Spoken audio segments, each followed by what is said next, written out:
For most of his life, Harold has lived in the same town, Mason City, Iowa.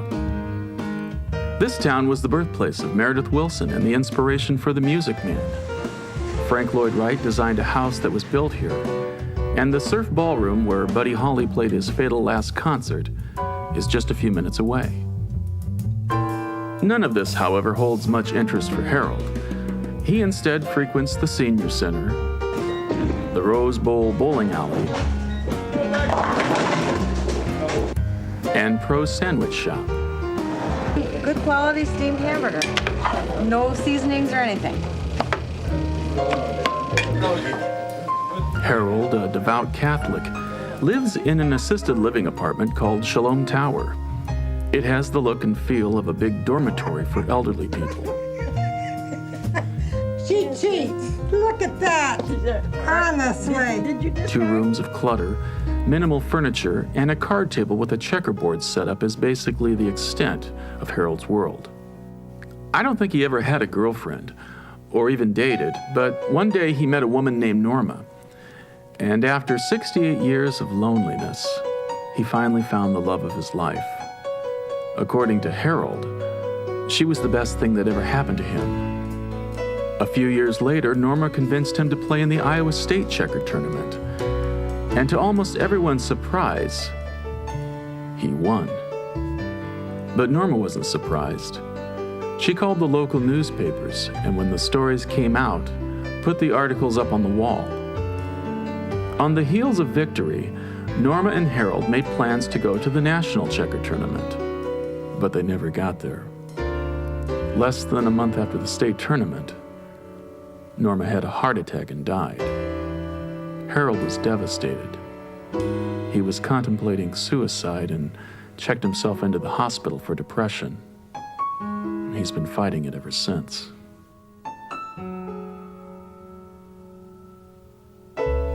Harold has rarely played checkers since Norma's death 6 years ago.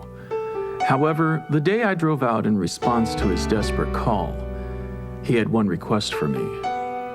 He wanted to compete in the National Checker Tournament in Toledo, Ohio, and he wanted my help.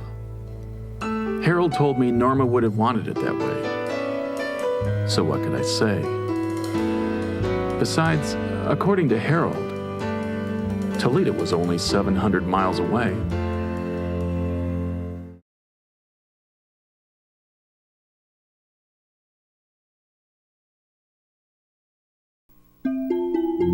The American family, forever changing, shifting, and evolving. The family has always had a dramatic relationship on society, the marketplace, public policy, and the individual. Throughout history, this enduring tribe we call family has never been a completely perfect one. Although some view the present family as a failure and romanticize about a time when the family was secure and stable, it is becoming clearer that the ideal American family never existed at all.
If you don't have it in your heart and in your soul to live peacefully and comfortable with who you are, to have that self-esteem that is only brought to you by soul searching. Every single horrific tragedy does have positive seeds to produce something beautiful.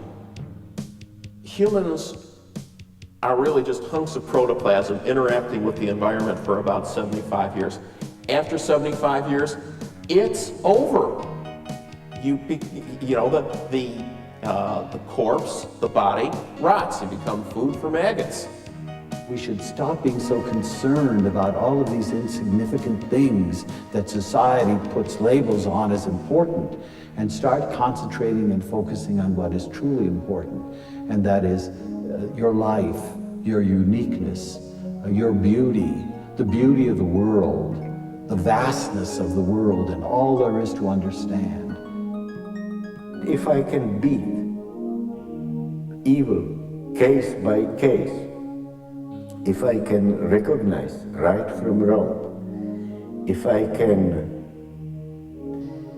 recognize and correct injustice for justice, this is man's spirituality for me. Then I am a man. Then I possess the spirit of man.